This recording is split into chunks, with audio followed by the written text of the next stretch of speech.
com o objetivo de dar continuidade às nossas lições da nossa maravilhosíssima e saudosa EBD. A gente está com a nossa revista, que vocês conhecem muito bem, e eu vou me referir com mais especificidade por conta do público que eu tenho na minha mente, que é o pessoal da nossa sala da EBD. Porém, a gente sabe que o objetivo nosso também é compartilhar, desde que os interessados se disponham para isso. E aí, eu vou estar focando mais no linguajar que a gente usa, na cumplicidade que a gente tem, na intimidade que a gente desenvolveu, até para me tornar mais palatável, até para me tornar mais didático, com fins a expressar com qualidade o conteúdo que a revista propõe, certo? A revista, vocês conhecem muito bem, o desafio da contextualização, onde de forma temática em cada lição ele vem trabalhando um aspecto de como contextualizar, de que maneira contextualizar. A gente parou há 3 semanas atrás na lição 4, então agora, quinta lição. Você vai conferir aí comigo na quinta lição, que ela tem por tema Vale Tudo em Nome de Jesus. Esse é o tema da lição, e a gente vai fazer uso do quadro também dos slides para poder ficar didático, o mais didático possível. E aí é uma pergunta: vale tudo em nome de Jesus? Contextualização é muito legal, né? Contextualização é super importante, porque como será introduzido aqui, a ideia é sempre manter os princípios, mas sendo relevante, sabendo aplicá-lo de acordo com o tempo, se utilizando também do modo enfim, dessa maneira para conseguir alcançar o objetivo, né? É isso que vai ser trabalhado. Vocês vão entender melhor com o passar do conteúdo. Hebreus 2, abra aí comigo rapidamente, Hebreus 2, só para a gente utilizar esse texto aqui para poder embasar a entrada da lição. Hebreus 2, apenas o verso 1, que diz assim: por esta razão importa que nos apeguemos com mais firmeza às verdades ouvidas, para que delas jamais nos desviemos. Bom, esse é o texto em destaque para a gente começar a nossa lição. E eu quero que vocês observem esse texto, que também está em paralelo com vários outros textos que a gente vai utilizar ao longo da lição, para poder embasar esta pergunta que vai ser meticulosamente analisada. Veja bem, a gente tem o alvo da lição, que é saber, sentir e agir. Vocês conhecem bem, a gente tem sempre pautado. Saber, entender que nem sempre os fins justificam os meios e que as atitudes precisam ser analisadas sob o foco de Deus. Nós, obviamente, discordamos do Maquiavel, né?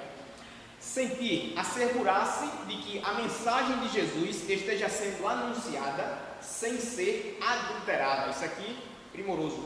Agir, viver a liberdade cristã, harmonizando a palavra e sua mensagem com o comportamento diário. Beleza? O que será que ele quer dizer aqui com a palavra e a mensagem? Bom, enfim, é uma reflexão que fica também para a gente poder levar mais para frente. E quem sabe até não aqui. Então, minha gente, a pergunta que eu quero introduzir o conteúdo da lição é a seguinte: qualquer tática é válida para evangelizar? Já que o nosso contexto é de evangelização, o nosso contexto é de revelar, expressar a mensagem, o conteúdo, e dessa maneira conseguir o objetivo, sendo fiel à mesma, então a gente precisa dar um foco preciso em cima do que essa pergunta está querendo gerar reflexão. Qualquer tática é válida para evangelizar? E aí, o que é que você diz? O que é que você diria? De que forma você observa? Vamos lá. Eu quero lançar agora uma seguinte situação, para que a partir dessa situação a gente compreenda a intenção agora mais detalhada do autor. Um moço da igreja sente a chamada para evangelizar os usuários de drogas e, para alcançá-los, começa a frequentar os locais onde estão os drogados. Começa a fumar para se integrar ao grupo e assim conquistar uma amizade para poder falar de Jesus. E aí, analisem a situação. Até que ponto essa estratégia é válida, se é que ela é válida? Se assim for, como fica a evangelização dos homossexuais, prostitutas, bandidos e etc? E aí, como é que fica? A que ponto chegaremos, se isso aqui for considerado como algo legítimo? Ok?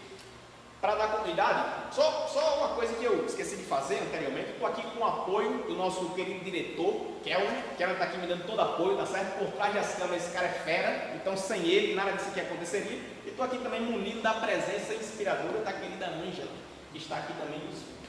Ok? Mas voltando ao conteúdo, veja só. Nas décadas de 60 e 70, alguns jovens foram chamados ao conselho da igreja por causa do uso de costeletas e barba. Olha aí. Fui o primeiro a usar violão nos cultos, pois até então só usávamos aquele órgão com pedal e folha. A galera das antigas se lembra. Fui ensinado a reservar algumas roupas só para os cultos. A galera da antiga fazia muito isso. Até hoje também se faz, né? Mas assim, vamos ver como é que ele encaixa isso aqui. A rua que ligava a nossa casa à igreja não era asfaltada. Então, nos dias de chuva e lama, em respeito à casa do Senhor, minhas irmãs e eu levávamos um par de sapatos extra para trocar antes de entrar. Nas paredes havia placas em que se lia silêncio e oração. Hoje, os vizinhos de algumas igrejas é que pedem silêncio e oração pelo amor de Deus, não é verdade? Bem, minha gente, isso aqui é algo super importante, porque ele está relacionando, preste bem atenção nisso, ele está relacionando uma super valorização, hiper valorização de algo que tem o seu valor, mas que precisa ser visto como é que ele se aplica. Porque veja bem, o local, a instituição, o prédio que a igreja é proprietária, ele não é um local santo em si mesmo, porque aquilo ali é concreto, aquilo ali é uma construção de alvenaria, então aquilo ali não tem santidade em si, mas é um espaço, é um local que precisa ser respeitado. Eu já ouvi falar de pessoas que não subiam nem até o altar da igreja, ou não faziam qualquer coisa ali, em momentos e situações alheias, por achar que aquele local é santo, consagrado, e só pode subir ali em determinadas situações, depois de determinados rituais, enfim. E não precisa de toda essa, não precisa desse extremismo, não precisa de todo esse alarmismo ou dessa intensa valorização de um espaço físico, porque nós sabemos que a igreja somos nós. Porém, você também não pode visualizar. Existem pessoas que querem subir de todo jeito, existem pessoas que querem trabalhar ou se envolver ou se comprometer de toda forma, e aí também já é o outro extremo, aí é a desvalorização, aí é a completa depreciação daquilo que tem um valor inestimável, né? que são os nossos meios de nos comunicarmos, enfim, e manter uma postura realmente adequada e de muita reverência. Então, são extremos que a gente precisa com certeza avaliar. Mas veja, além disso, o que ele está querendo destacar é o seguinte: as coisas mudaram. Acompanhe comigo aí no segundo parágrafo. As coisas mudaram bastante ultimamente. Temos atletas cristãos e artistas cristãos, bandas, corais, mímicos, palhaços, formigas, entre aspas, viajantes fictícios no tempo, pregam o evangelho ao vivo, em vídeo, nos CDs e via internet. Temos hinos tradicionais traduzidos dos Estados Unidos e da Europa, MPB, samba, pagode, pragode, entre parênteses, forró, rock e até hino enredo para o carnaval. O autor aqui, nas palavras dele, fala da seguinte maneira: nas livrarias encontram-se a Bíblia da mulher, da criança, do casal, do executivo, Bíblia eletrônica, profética e etc. Por aí vai, você sabe disso. Uma garotinha em minha igreja tem um exemplar encadernado com alças, Bíblia bolsinha, cor-de-rosa. Eu acho isso uma maravilha, diz o autor. E você? O que é que acha? Mas há limites? Sim, há. Para esta lição, voltada para os mais diferentes contextos, creio que seja ideal demarcar alguns parâmetros e dar orientações a fim de colaborar no desafio de colocar limites nos meios utilizados diante de fins maravilhosos. Isso aqui é super importante.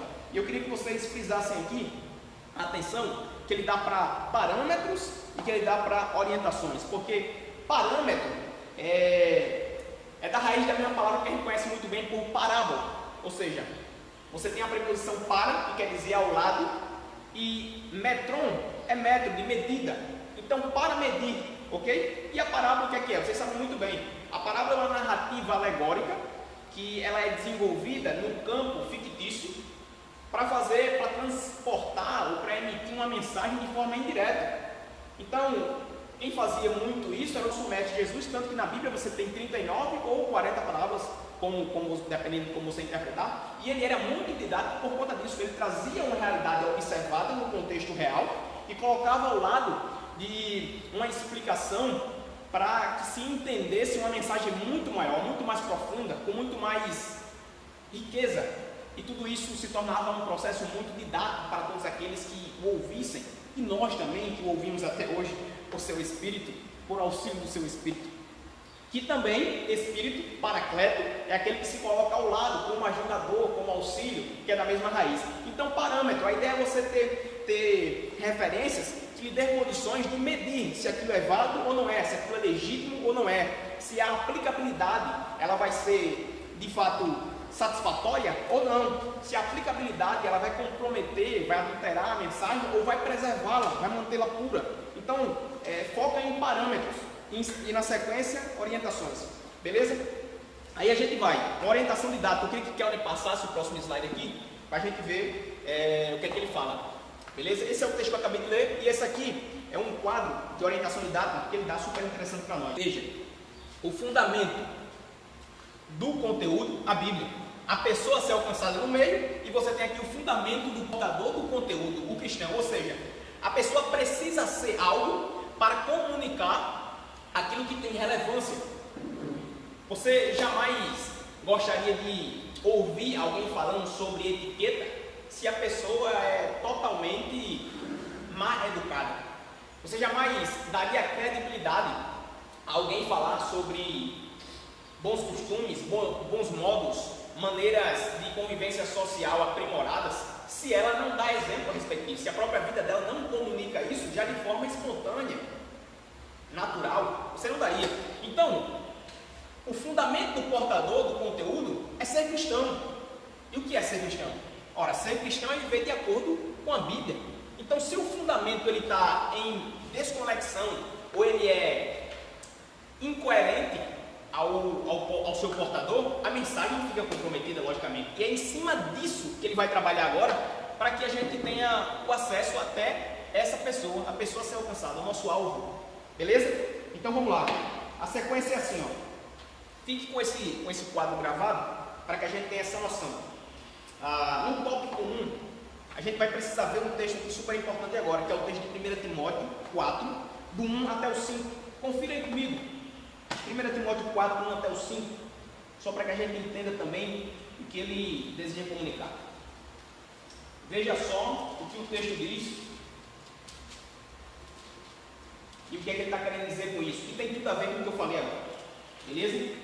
Ora, o Espírito afirma expressamente que nos últimos tempos alguns apostarão da fé, por obedecerem a espíritos enganadores e a ensinos de demônios, pela hipocrisia dos que falam mentiras e que têm cauterizado a própria consciência, que proíbem o casamento e exigem a abstinência de alimentos que Deus criou para serem recebidos com ações de graças pelos fiéis e por quantos conhecem plenamente a verdade.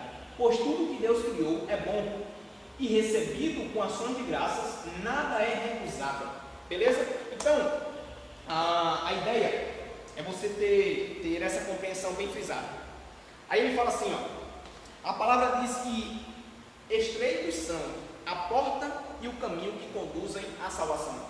Então, os extremismos, sejam eles em quais polos se concentrarem, eles são já um sinal muito preciso, é uma evidência bem considerável de reprovação, de inadequação, de incoerência para o que se precisa, os extremismos, mas o equilíbrio sempre deve ser preservado, ok? Pecado continua sendo pecado, precisamos falar disso e não apenas de traumas e problemas. A próxima frase, morte continua sendo morte, precisamos falar disso e não apenas de feridas e dores. Não tem que passar a mão por cima, não tem que entregar uma mensagem de forma indireta para não ferir, para não machucar. Se for o evangelho, ele vai no centro, ele vai no alvo do problema, ele vai na raiz. porque ele vai para resolver, ele não vai para ser paliativo, ele vai para ser solução. Meu Deus, pentecostal gosta. Ok? Condenação continua sendo condenação. Precisamos falar disso e não apenas de males. Não são males apenas, não são males sequenciais a situações alheias ao nosso cotidiano. Todo mal reside no pecado. Todo mal tem origem no pecado. E esse é uma ponte, é uma ligação que a gente precisa fazer de forma muito precisa e bem equilibrada, se utilizando de todos os instrumentos da contextualização para atingir o coração da pessoa alcançada. Aí você tem regeneração, justificação, arrependimento, conversão. Precisamos falar disso e não apenas de alívio, prosperidade e felicidade. Beleza? Então acho que está muito claro. Eu não vou nem comentar nada sobre isso aqui, porque claríssimo, claríssimo. Precisa ser ortodoxo, precisa preservar, não pode adulterar. Ok? Vamos dar uma ênfase agora na importância da evangelização. Beleza? Vamos ser mais precisos agora, vamos ser mais direto. Ok? Então acompanha comigo aí o que vai ser colocado, no ponto 1. Comunicar sem adulterar a mensagem. Preste bem atenção nisso aí. Comunicar sem adulterar a mensagem. Beleza? Passa para mim que é o próximo slide, por favor. O conselho é que todos os nossos métodos evangelísticos, e aqui é que está, agora você vai frisar nisso aqui, ó, métodos. Você vai dar uma concentrada nessa palavrinha. Sejam constantemente postos à prova, ou seja, passar pelo parâmetro, aquilo que se colocou lá, beleza? No sentido de garantir que ele apoie o conteúdo sem nem mesmo fazer sombra, ou seja, em nenhum momento dá para negociar a pureza do conteúdo a ser entregue. Em nenhum momento dá para suavizar o que vai ser entregue. Em nenhum momento. Isso não pode estar em questão. Isso não está para negociação. O conteúdo é fundamental. E o que é fundamento? Você sabe o que é fundamento. Fundamento é o que é base. Fundamento é o que vem primeiro. Fundamento é o que ninguém mexe. Jesus é o fundamento e sobre ele você construi a doutrina dos apóstolos e a doutrina dos apóstolos ela não pode ser mexida. Porque ela está em cima do fundamento. Tudo aquilo que está em cima do fundamento, o fundamento tem como característica a sua total, inteira, para ser mais preciso, indissolubilidade. Lá não se mexe, lá não se adequa, lá não se adultera. Lá é como é e precisa ser preservado. Beleza? Isso é claro para vocês. Vamos dar uma olhadinha nesse texto aqui de Romanos 1:16 e Gálatas 1:6, bem rapidamente. Acompanhe comigo aí. Pois não me envergonhe do Evangelho, porque é o poder de Deus para a salvação de todo aquele que crê, primeiro do judeu e também do grego, visto que a justiça de Deus se revela no Evangelho de fé em fé, como está escrito, o justo viverá pela fé. A ideia de se envergonhar é porque a gente sofre uma pressão para comunicar essa mensagem com clareza, com firmeza, inadulteradamente, ou seja, pura. A gente sofre uma pressão para suavizar, a gente sofre uma pressãozinha para entregar de uma maneira que não ofenda tanto, mas essa mensagem ofende, não tem para onde correr. Você só precisa ter um cuidado na maneira que você vai entregar, que tipo de palavra você vai usar, que expressões, enfim, qual será a sua linguagem no geral, e você também precisa ter em foco o seu público-alvo, porque todas essas estratégias de preparação elas serão mais eficazes se você souber bem quem é a pessoa-alvo dessa comunicação. Mesmo assim, independente de quem ela seja e independente da pressão que ela lhe cause, você precisa comunicar com clareza, com fidelidade, com firmeza, sabendo sim que a mensagem vai ofendê-la, mas que é o que ela mais precisa. E por isso tem que ser pura. Beleza? O texto de Gálatas. Não vou comentar o texto mais precisamente, até por conta do tempo, mas o texto de Gálatas. Maravilho-me de que tão depressa passasseis daquele que vos chamou a graça de Cristo para outro evangelho. Isso aqui é muito importante, porque se a mensagem ela não for comunicada com fidelidade, então implicitamente vai ficar entendido que é outro evangelho. Não tem o que falar, não tem outra conversa, é outro evangelho, beleza? Então ele fala que a palavra aqui é hetero, né? Ou seja, não é mais, não é hetero, é da onde vem heterossexual, né? Ou seja, é outro, não é do mesmo, é de outra espécie, tem outras características, enfim, como o homem e a mulher, né? Então, beleza, isso aqui tem que ficar claro, isso aqui tem que ficar claro. Comunicar sem adulterar a mensagem. E aqui a gente já faz o link para justamente passar para aquilo que deve ser dito agora, beleza? Então, preste bem atenção. O texto que a gente observou lá em Timóteo foi um texto preciso para o que a gente estava dizendo antes, mas esse texto aqui, que é o texto de 1 Timóteo 4,16, também vai ser muito importante. Vê só. Cuide de você mesmo e da não escaiosa. Judas ensinava Paulo no jovem Timóteo, chamava para batalhar pela fé, de uma vez por todas, confiada aos santos. Quem lê o contexto fica sabendo que Judas estava preocupado com o conteúdo da fé, ou seja, a doutrina. Tanto a preocupação de Paulo quanto a preocupação de Judas era com a doutrina. Embora Paulo primeiramente falasse sobre quem levaria a doutrina, porque aquilo que a gente falou antes, aquele que carrega a mensagem precisa ter a sua vida adequada, sintonizada, harmonizada com a própria mensagem que carrega. Isso é muito interessante, porque Paulo falou em Gálatas 1,16, se não me engano, que ele era a revelação de Jesus. Então, o que subentende-se? Que a pessoa que recebeu a revelação, a partir do momento que ela recebeu a revelação, ela passa a ser a própria revelação, ou seja, é uma luz que te iluminou, mas que entrou em você, usando agora aqui também uma alegoria, e você passa a compartilhar essa luz, porque você também agora passou a ser essa luz, beleza? Então a compreensão vai mais ou menos por aí, mas preste bem atenção. Conquistar mais liberdade na comunicação do Evangelho não pode significar induzir ou produzir outra mensagem. Ou seja, conquistar mais liberdade, sabe? Não ser tão quadrado, não ser tão dentro da caixinha, não ser tão tradicionalista, preservando uma coisa que é lá de trás, mas que agora não tem sentido nenhum. Você querer fazer uma coisa que lá atrás se fazia muito e de fato tinha as suas positivas consequências e dava os seus muito bons resultados, mas que para agora já não tem relevância, porque o tempo é outro. Então o tradicionalismo, ele é ruim por conta disso. E aí você conquista mais liberdade quando você discerne bem o seu momento. Só que cuidado, aí é que vem o equilíbrio. Porque embora você conquiste essa liberdade, você tem que se manter fiel ao conteúdo. Você tem que preservar a pureza do conteúdo. A gente vai passar para o tópico 2 agora, que é harmonizar o veículo e a mensagem. Aquilo que a gente já tinha falado antes. A mensagem ela tem credibilidade se o veículo de transmissão já tiver sua também credibilidade em si, ok? Então, para que uma marca venda o seu produto, ela já tem que ter uma confiança respaldada no seu histórico, na sua reputação, não é isso aí? Então, a ideia aqui é a mesma, só que a gente vai aplicá-la ao contexto da evangelização, que é o que a gente quer frisar, beleza? Então acompanha aí comigo, harmonizar o veículo e a mensagem.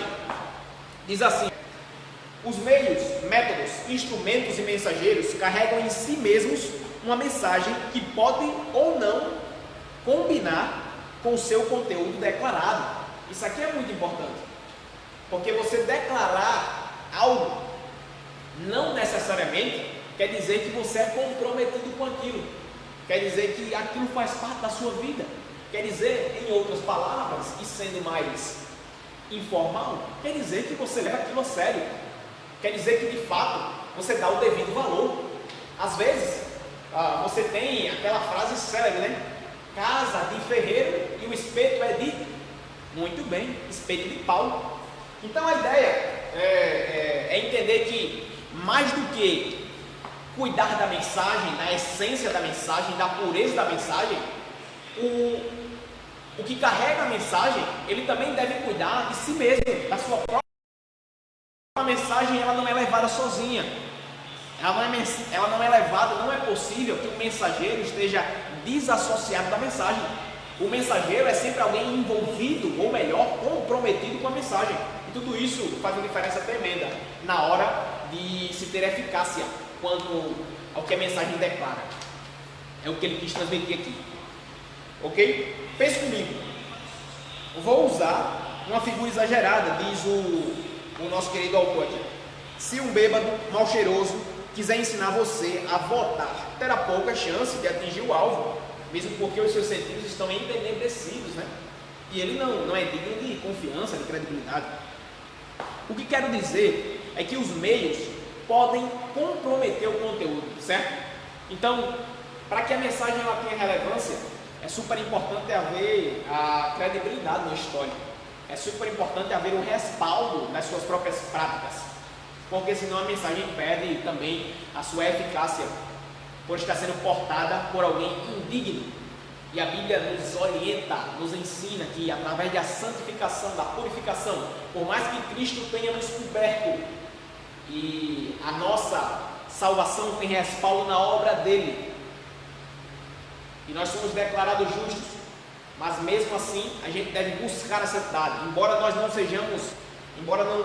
tenhamos sido tornados justos, nós ainda somos pecadores, mas mesmo assim a gente busca a santidade.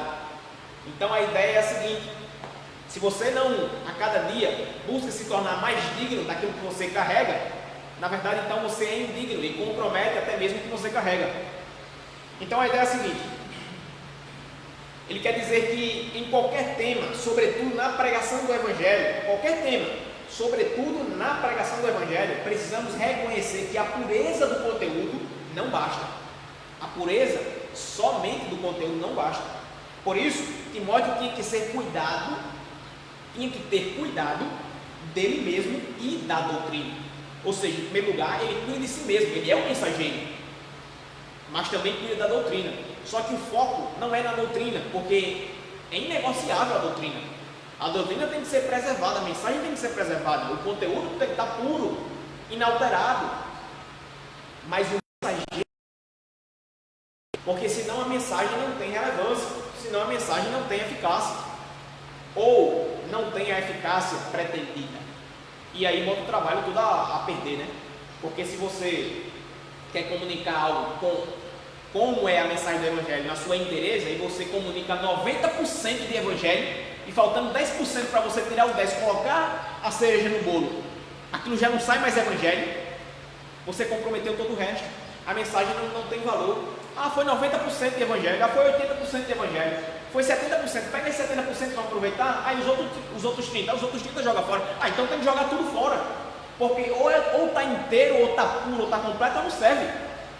Beleza? E só para fazer um paralelo, é como Jesus mesmo explicou acerca da lei, né? Se você cumpre 9 e deixou de cumprir 1, você se tornou responsável por quebrar ela toda. Entendeu? É como uma peça completa. Se você quebra um pedacinho, não dá para dizer que você quebrou só um pedacinho da peça, ou uma parte da peça. Você quebrou a peça toda, porque se ela está quebrada em um ponto que não poderia de jeito nenhum, e obviamente para que ela seja inteira e tenha a sua eficiência, ela precisa estar completa. Se você quebra um pedacinho, perdeu por inteiro. Ainda mais para o que é o Evangelho, né? Para o que representa o Evangelho. Então essa é a ideia passada. Beleza, minha gente? Então veja só, qual é a relação lógica resultante da compreensão de Colossenses 3,16 com 3,17? Paulo não estaria vinculando os meios, atitudes, comportamentos à excelência da transmissão do conteúdo da verdade, das verdades cristãs? Creio que sim. Bota aí para mim, por favor, galera, Colossenses 3,16, que fala assim: a palavra de Cristo habita em vós abundantemente, em toda sabedoria. Aí começa a dar os adjetivos, né, de como ela vai se revelar.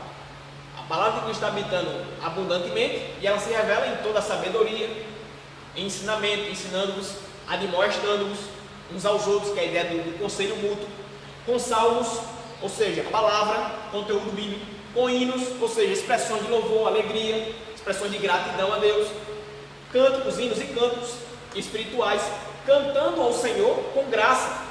A ideia que a gente já vê aqui implicitamente, ela já vem para cá explícita: com graça em vosso coração. Beleza, isso aqui é atitude sua em devoção, é aquilo que você faz de maneira, quem sabe, até organizada, sistematizada, em grupo ou em particular, mas é a sua devoção, a sua vida em intimidade com Deus.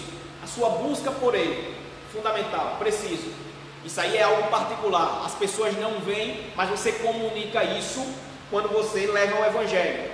Mas olha o que ele fala no 17, e ele está fazendo essa correlação, que ele sirva de auxílio que caracteriza, auxílio que valida, auxílio que legitima aquilo que vai ser usado ou não, ok? É a ideia de demarcar, é um caminho que você, uma direção que você tem, mas você não pode ir de todo jeito, nem por todos os lugares.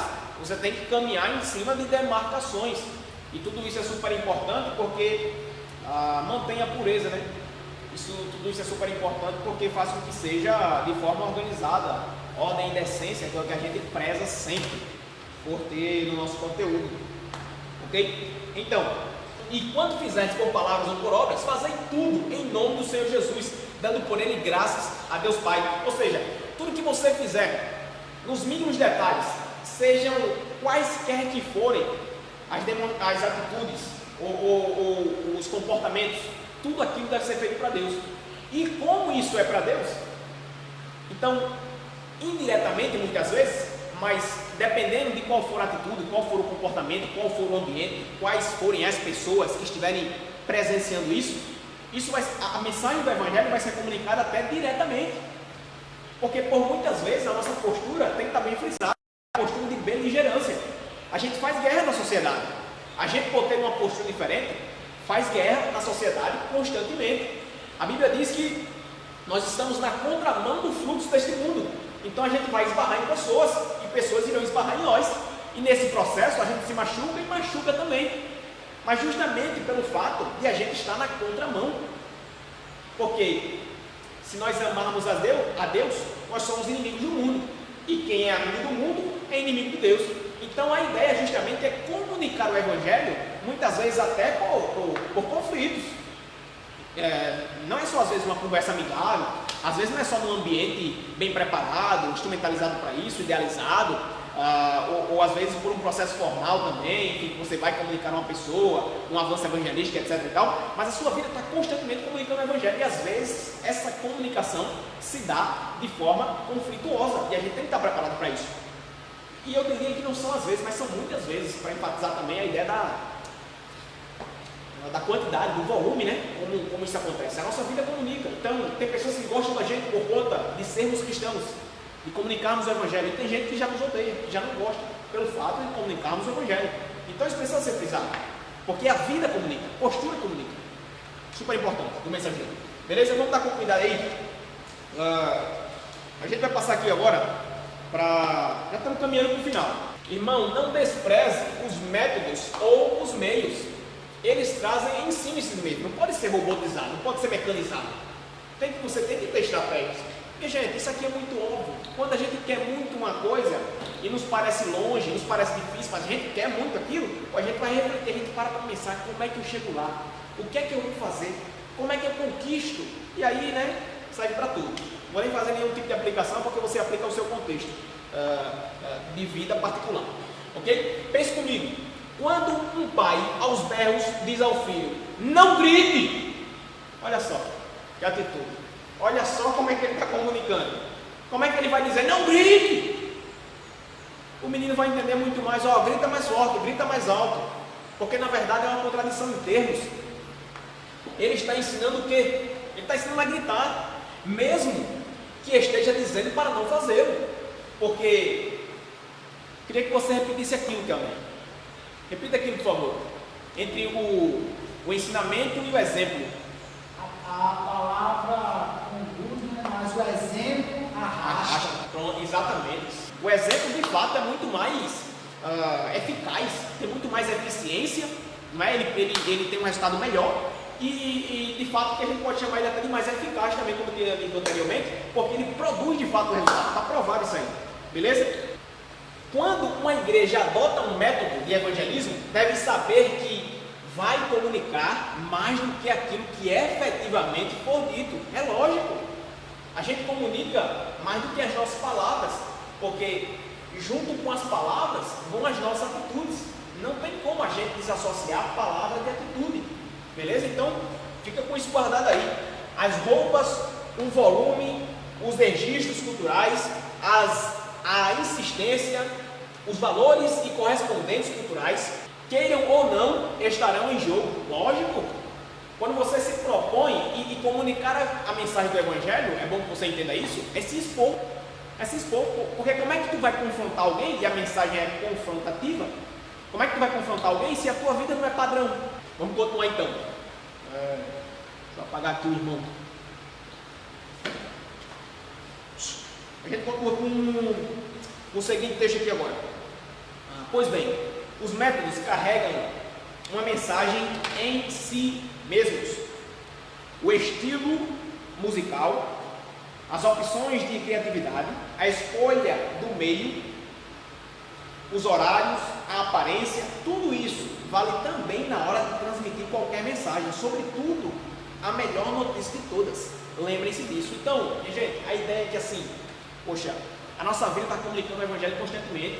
Os fins justificam os meios. Mais uma vez aí a frase de Maquiavel. Vamos lá. Se a finalidade é levar a pessoa a uma genuína, verdadeira e sincera conversão de vida, estaremos usando um meio genuíno, verdadeiro e sincero, que é o uso tão somente da palavra de Deus. Então a palavra de Deus é prioridade. Não dá para substituir ela por outra coisa, porque ela vem primeiro, é aquele fundamento que a gente falou. Você põe ela primeiro para que em cima dali os meios, os instrumentos, a forma se sustente ou não, e ela vai ser o parâmetro, ok? Para validar a legitimidade ou ilegitimidade do que será usado ou pretendido, certo? Se a finalidade é apenas conseguir mais adeptos para a igreja, estaremos alargando a porta de entrada para a igreja e não para a eternidade. Não ensinaremos arrependimento, abandono de pecados e de estilos de vida contrários à santificação. Então isso aqui pode ser qualquer coisa menos evangelho, porque, recapitulando, o evangelho é aquele que vai no centro, o evangelho é aquele que vai para resolver o problema, não vai para maquiar, não vai para ser paliativo. O evangelho vai tocar nos pontos centrais, causadores de problema, e aí é confrontar a pessoa, né? É confrontar ela com ela mesma, é mostrar a sua inabilidade, a sua corrupção, a sua imoralidade, é mostrar a sua fraqueza emocional, existencial, sobretudo moral, né? Quando a gente toca, enfim, tá bem misturado tudo isso, mas é isso, o evangelho é isso, é para resolver. Então para resolver vai causar dor, para resolver vai haver um processo, né? E esse processo ele é bastante causticante, poderia dizer. Ele é um processo que nem todos se habilitam a passar, e por isso nem todos terão seus problemas resolvidos em Cristo. O raciocínio é o mesmo da consideração anterior. O conteúdo da minha mensagem e a maneira que eu utilizo para transmiti-la certamente denuncia qual é a minha finalidade. Se você quer a pessoa a todo custo, a todo jeito, então você vai se utilizar de meios sórdidos, de meios ilegítimos. Você vai fazer um esforço que está muito além da coerência, coisa que Jesus jamais fez. Jesus, longe de facilitar as coisas para obter uma resposta positiva, Jesus dizia a verdade, beleza? Então, isso é a mensagem do Evangelho, isso é o que o Evangelho comunica. Aí vamos em frente. Os meios denunciam os fins, também super importante pontuar isso aí, pelo seguinte fato: se eu apenas falo sobre amor, resolução de problemas, ou seja, trabalho aqui na superficialidade, pessoas com dores, finanças, desemprego, desamores, e para isso utilizo entretenimento, olha só, entretenimento, inclusive, permita, o entretenimento é uma ferramenta, obviamente, utilizada para ludibriar, para enganar mesmo, né? Porque ele conduz a pessoa a um processo de enganação, no qual ela faz coisas que não faria se estivesse em sã consciência. Então o objetivo principal, a causa principal, o que é? A causa principal, ela é enganar a pessoa, distraí-la, a fim de que ela faça aquilo que em sã consciência não faria. Então ela se utiliza de meios sórdidos, espúrios, para conseguir o que quer. E é como a gente viu, os meios, eles vão denunciar os fins. Se a pessoa está fazendo isso, é porque o que ela quer como objetivo também não é algo positivo, também não é algo coerente, também não é algo ilibado, que seja de fato bom, ok? As intenções são, na verdade, secundárias, beleza? Então, entretenimento, sensacionalismo, estou seguramente explicitando que o que eu quero mesmo é maior número de pessoas e, consequentemente, de maior arrecadação. É mais ou menos por aí. Se eu faço tudo para ter o que eu quero, então o que eu quero fazer quando eu tiver é bastante duvidoso, é bastante digno de crítica, é bastante digno de análise meticulosa, porque se a pessoa faz qualquer coisa para ter o que quer, então quando ela tiver coisa boa, ela não vai fazer. Pegou aí no espírito? Presta atenção. Vamos lá. Para dar continuidade, a ideia aqui é a seguinte: Romanos 1,16: pois não me envergonhe do Evangelho, porque é o poder de Deus para a salvação.